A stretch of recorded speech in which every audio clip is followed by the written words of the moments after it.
Ladies and gentlemen, let me tell you about the only time in history a priest tried to out-design Detroit and accidentally created what looked like a melted spaceship that ate a Buick. That's right, today on Cool Ideas, we're talking about the 1957 Aurora Safety Car. A car so ambitious it had more safety features than performance, more curves than a politician's promises, and more breakdowns than your neighbor Carl's third marriage. Before we dive into this four-wheeled fever dream, smash that subscribe button like you're trying to knock some sense into Father Juliano's design choices. And hey, the Lane Motor Museum link is in the description under this video in case you want to stare at it yourself and ask, what in the name of chrome-plated Catholicism is this thing?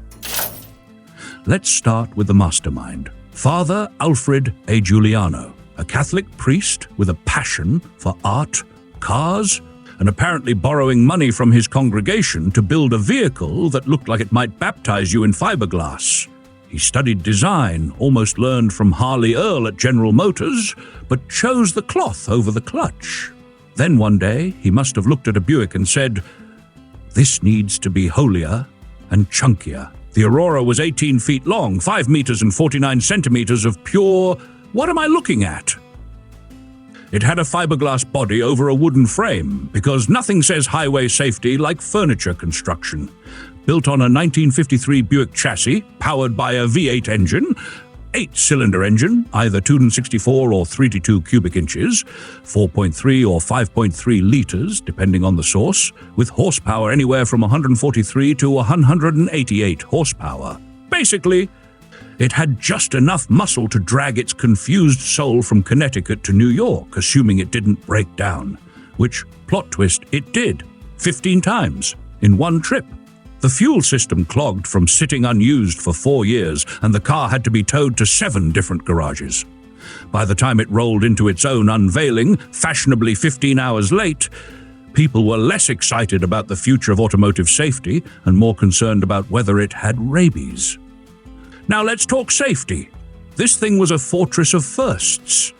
Padded dashboard, roll cage, side impact bars, a collapsible steering column, and, I swear I'm not making this up, seats that swiveled to face backwards in case of an imminent crash, because nothing says peace like making awkward eye contact with your passengers while waiting to be rear-ended by a Studebaker. And if you're wondering, yes!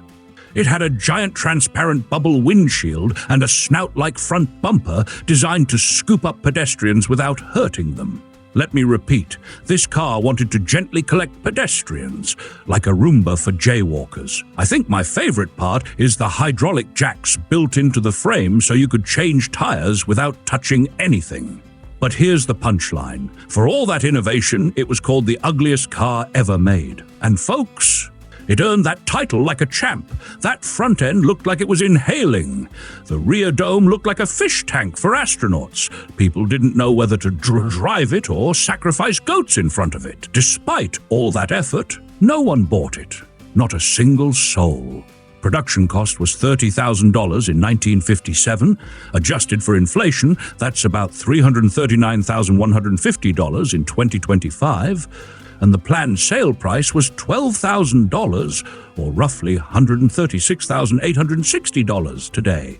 For comparison, the Cadillac Eldorado Brougham at the time was $13,000.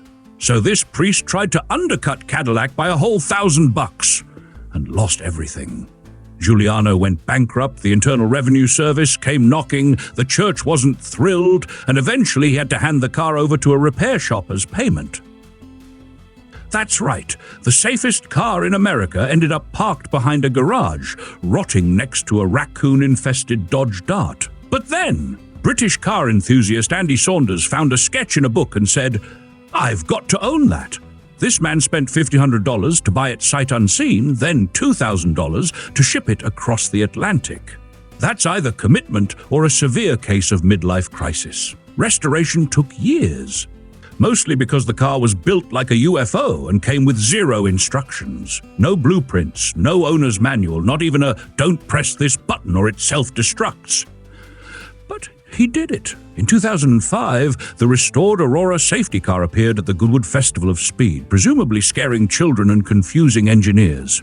Now it lives in the Lane Motor Museum in Nashville, Tennessee, where it sits quietly in a corner, still wondering why people are laughing.